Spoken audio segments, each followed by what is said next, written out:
America was founded on Judeo-Christian values, as they say. There was a lot of talk done in the past by, and I'm going to read some quotes here, and it was a story I heard that when they were trying to write the Declaration of Independence, they could not agree on anything, and they were having huge problems and such. And of all people, it was Benjamin Franklin, who is not, or was not, a Christian valued person necessarily at all, who told them, why don't you look to this God you speak of and his book that you talk about so much and try and write from that perspective. So they took a day off, or two maybe, and then they came back together, and with prayer they got things going. Things got written, things got done, and it's an interesting thing that that's how that happened. And we have this first quote I'm going to read you is it's George Washington's inaugural address in 1789. It says, "We ought to be no less persuaded that the propitious smiles from heaven can never be expected on a nation that disregards the eternal rules of order and right which heaven itself has ordained." Speaking directly to the fact that the country was lining itself up as a Christian nation with biblical values.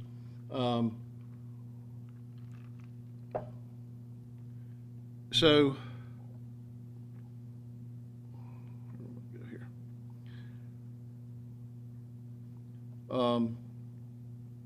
then, of course, I just mentioned the Declaration, and I'm going to read just the line in the beginning there. It says, "We hold these truths to be self-evident, that all men are created equal, that they are endowed by their Creator with certain unalienable rights, that among these are life, liberty, and the pursuit of happiness." And that's July 4th, 1776, a unanimous declaration of the 13 colonies or states of America. The fact that they talk about this, and they're talking about the Creator. They're talking about God, something we can't talk about in school anymore, creation. They've taken that away. It's evolution, not creation. But our Declaration of Independence put it all pointedly to the Creator and unalienable rights that he gave to man. And the thing we don't read a lot in the Declaration is the end of the Declaration, where it says, "And for the support of this Declaration, with a firm reliance on the protection of divine providence, we mutually pledge to each other our lives, our fortunes, and our sacred honor." Talking about the divine providence, talking about God, bringing him back into it as they close the Declaration. Now, in this day and age, nobody really cares about the Declaration anymore, but it has meaning to it. It has something there. It has value, and it was and is a good document. And it's an interesting thing. We always talk about the separation of church and state, and we do separate church and state, but we incorporated church into our governance, into our beginning governance that we created in this country. We incorporated Christianity into it. But yet we talk about separation of church and state. And it is separate. The state does its thing. Churches are supposed to be left alone. But the government, as written in the Constitution and the Declaration, does have lines with Christianity that are in there. And it's very interesting how that all played out like that. But we have James Madison, who spoke highly of God and such. He, to the General Assembly in Virginia in 1778, said, "We have staked the whole future of our new nation not upon the power of government, far from it. We have staked the future of all our political constitutions upon the capacity of each of ourselves to govern ourselves according to the moral principles of the Ten Commandments of God. Right there, he's saying the same thing. And again, this is what I'm trying to say when I say we have separation in church and state, but we have our governance is written around Christian values. It is about Christian values. And he's right there saying we staked our whole future of this nation on these morals, principles, and the Ten Commandments of God. And it's upon us to follow those, to keep those. But of course, we know that they've been taken away too. And furthermore, Madison went on to say, my fervent supplications to that almighty being who rules over the universe, who presides in the councils of the nations, and whose providential aids can supply every human defect, that his benediction may consecrate to the liberties and happiness of the people of the United States a government instituted by themselves for these essential purposes. He's talking about God, the almighty being who rules over the universe and presides over the councils of the nations. And you can think of scripture that talks about where we talked recently about the fact that he does set up countries. He does set up governments to do his bidding, his will. He is God, the creator. He is sovereign. He is alive, and he is to be reckoned with somehow in your life. You either come to him as a servant, as a creature that he created, that he loves, or you can deny him and be his enemy. But Madison went on here and talked about all this, talking about his benediction. He's talking about God's prayer for us, God's love, our care for us, that he may consecrate to the liberties and happiness of the people of the United States, which he did do for a long time, a long time.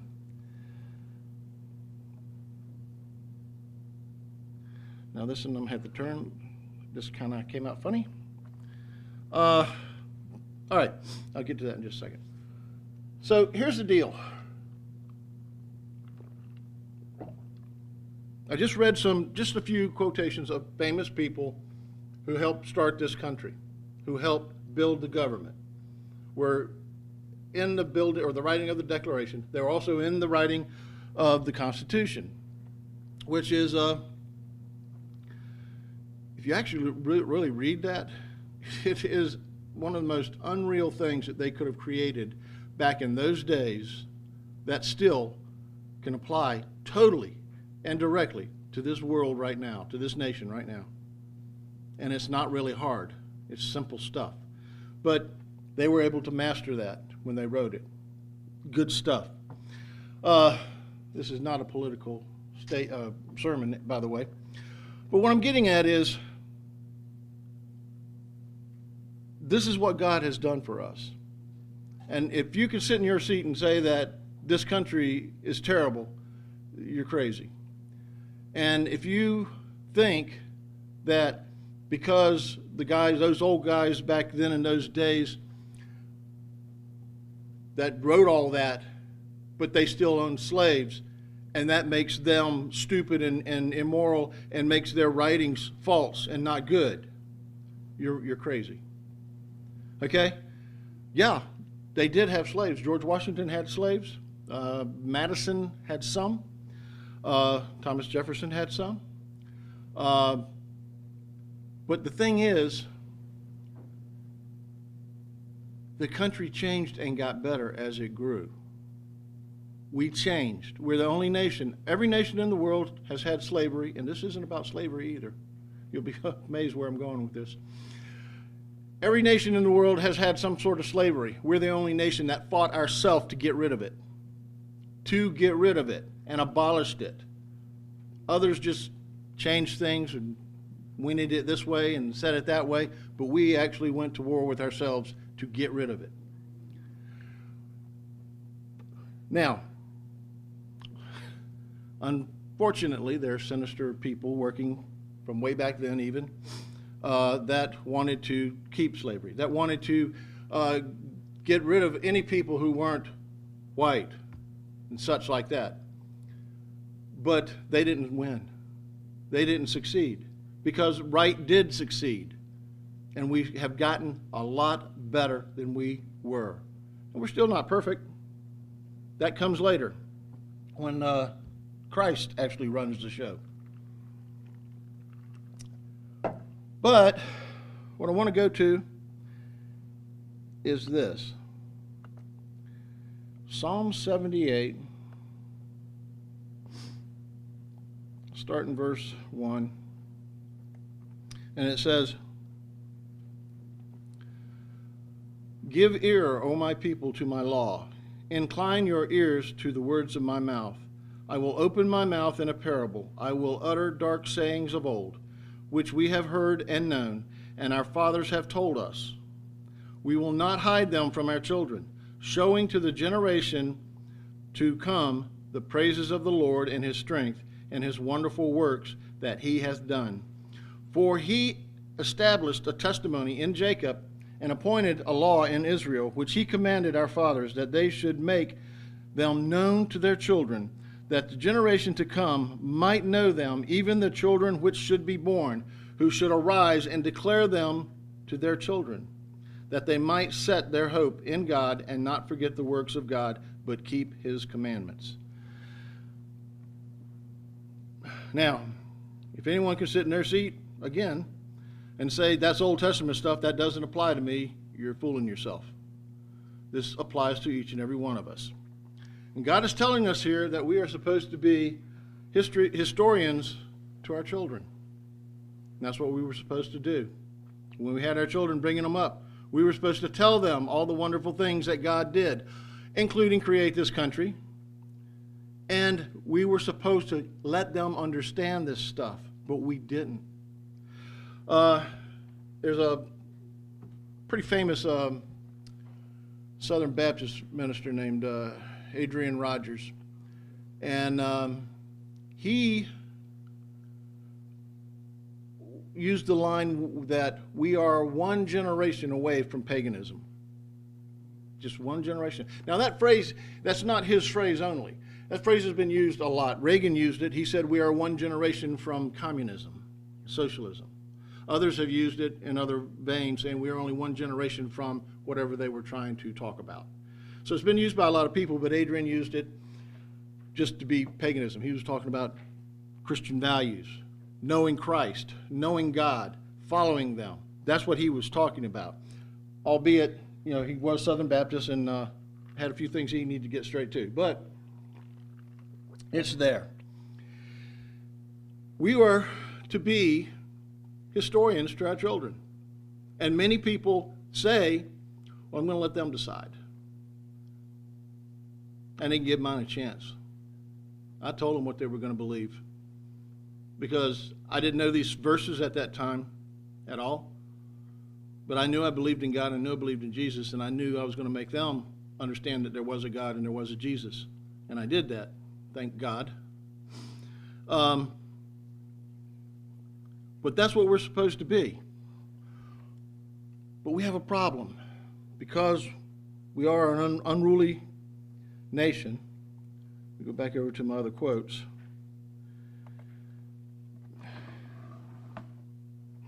I don't know why I couldn't get this one right, but I couldn't. Every child in America entering school at the age of 5 is mentally ill. He comes to school with certain allegiances to our founding fathers, toward our elected officials, toward his parents, toward a belief in a supernatural being, and toward the sovereignty of this nation as a separate entity. It's up to you as teachers to make all these sick children well by creating the international child of the future. That was Chester M. Pierce, M.D., professor of education and psychology at Harvard, sometime back before 2000. I think it was in the 80s. This stuff was already bubbling up. This stuff was already going on. Now, my kids are grown, but I have grandkids. Freddie just got a new grandkid. We still have some that have younger kids. We still have the Caleb and the Jane and the Bo and Lucy, the real young ones. And then we have some in the teens. Z, Jeremiah, that guy back there. And they all still need to learn. They need to know. Because you're the only one looking at me, I guess you're going to feel it. You need to start studying this stuff. You need to start learning. Where's Jeremiah? Okay. You got it? You need to start learning. You need to quit putting this aside and saying this ain't right. It ain't the way my friends do. Sorry to put you on the spot, but you're here. All right? So you need to start thinking a little bit more about it. You're growing up. Put it before your eyes and study it and think about it some, and don't just listen to friends. Be the man, not the follower. Jeremiah, pay attention. Hold still. But it's up to us as the adults to make sure this stuff gets talked about. And I'm not just talking about the history of the country, although that's a big part of it, because it does show a little trail of God being through our lives and what's going on. My sons to this day, if I talk to them, or sometimes they may just send it to me anyway, December 7th, I get a happy Pearl Harbor Day. Because I drilled it in their head, what's today? It's December 7th. Yeah, it's Pearl Harbor Day. And I don't know if you know me that well or not, but I am very pro-military. And I'm very pro this country. And the sacrifice that people made that did not know how corrupt this country is. But they went and did it. And they're still doing it today, some. And some of them are starting to see how corrupt the country is, and they still serve it. Good for them. But this is what's going on. This kind of stuff has been going on behind our eyes. They're calling our kids mentally ill because they believe in God, because they believe in their parents, because they believe in their country. This is wrong. And I have one more here. I am convinced that the battle for humankind's future must be waged and won in the public school classroom by teachers who correctly perceive their role as the proselytizers of a new faith. The classroom must and will become an arena of conflict between the old and the new, the rotting corpse of Christianity, together with all its adjacent evils and misery, and the new faith of humanism. That was John J. Dunphy, A Religion for a New Age, written in The Humorist in 1983. This stuff has been going on for a long time. A long time. In 1983, Kyle was born that year or just the next year? Yeah, the next year. And went right into these schools that are teaching like this, that are putting this stuff into our kids' heads. And that's what it's all been. It's been a plan to take this away from us. And God told us in Psalms that we're supposed to be teaching these kids. We're supposed to know, let them know what we know and what we believe and what's going on and all about God so that they can tell their kids all about God. And it goes on and on. But they couldn't do that in Israel. They kept going away from it. They kept leaving it.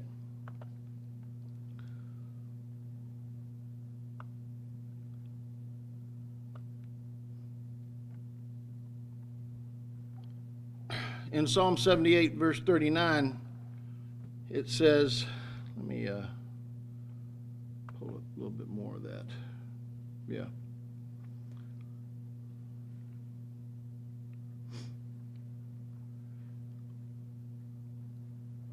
I'll start in Psalm 78, verse 34. When he slew them, then they sought him, and they returned and inquired early after God. And they remembered that God was their rock and their high God, their Redeemer. Nevertheless, they did flatter him with their mouth, and they lied unto him with their tongues. For their heart was not right with him, neither were they steadfast in his covenant. But he, being full of compassion, forgave their iniquity and destroyed them not. Yea, many a time turned he his anger away, and did not stir up all his wrath. And I like this part.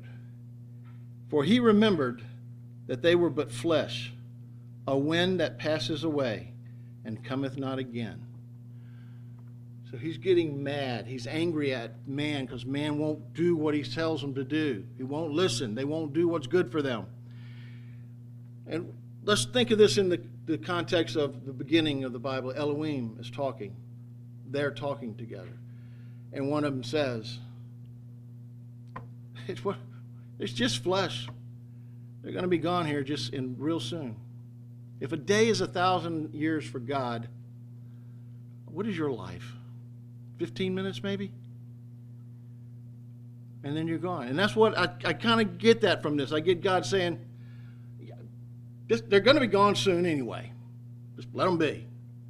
He's fed up. He's sick because they won't do what he says. And this is the same thing that goes on in this world now. They won't do what he says. They won't come to him in truth. They come to him with their lies. They make him sound very easy to get along with as long as you're following what they want you to do. Man.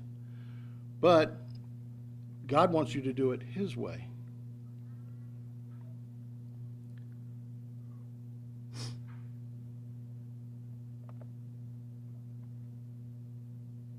I'm pretty much done here, so I'm going to close this out.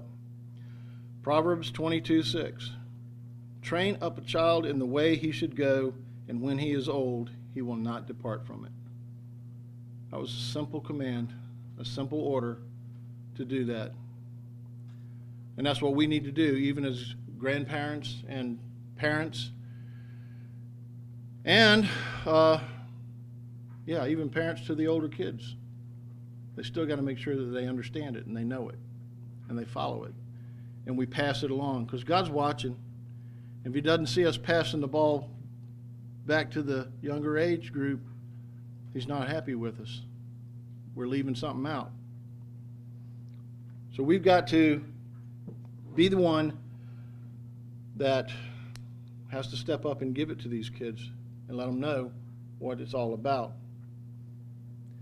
Because, as you know, I believe things are going to start happening very soon here. But we still have time. And what if I'm wrong? I could be, very much so. Then what do these kids have to rely on once we're gone? And we're not there to tell them about God, to tell them about Christ, to tell them our stories, to tell them the story of our country, to tell them the story about people who were great. And it's okay to say somebody was great. It's all right. Because they were great people that did great things for us to make things change. I mean, we could be not just fighting in a war. Could be some inventions have been really good. I'm not sure about these computers, but some things are pretty good. I like to be able to get in my horseless carriage and go places. So that is a help. So yeah, all this whole thing is about is the fact that we have a history, but we're not letting it out. We're not getting it out. I want people to talk about history to their kids, their family. Sit around, let them know it. I mean, Cordes made the comment to me once that he doesn't know the America I know. And he said he wished he did, but he doesn't, because it was changed by the time he started getting older into that remembering age and everything like that. But I tried, to, and I can do more to let them know what it was like and things like that. And then there's stories I don't even talk about because they're just, police stories that people don't really want to hear. They're just too ghoulish and stupid. But, so that kind of history they don't need to know about. But the history of God and Christ, they need to know about. And they need to know what our history is with them and what we do with them and how to handle them or how to be handled by them. I guess I should really say it that way. So think about that for a while, and y'all have a good day.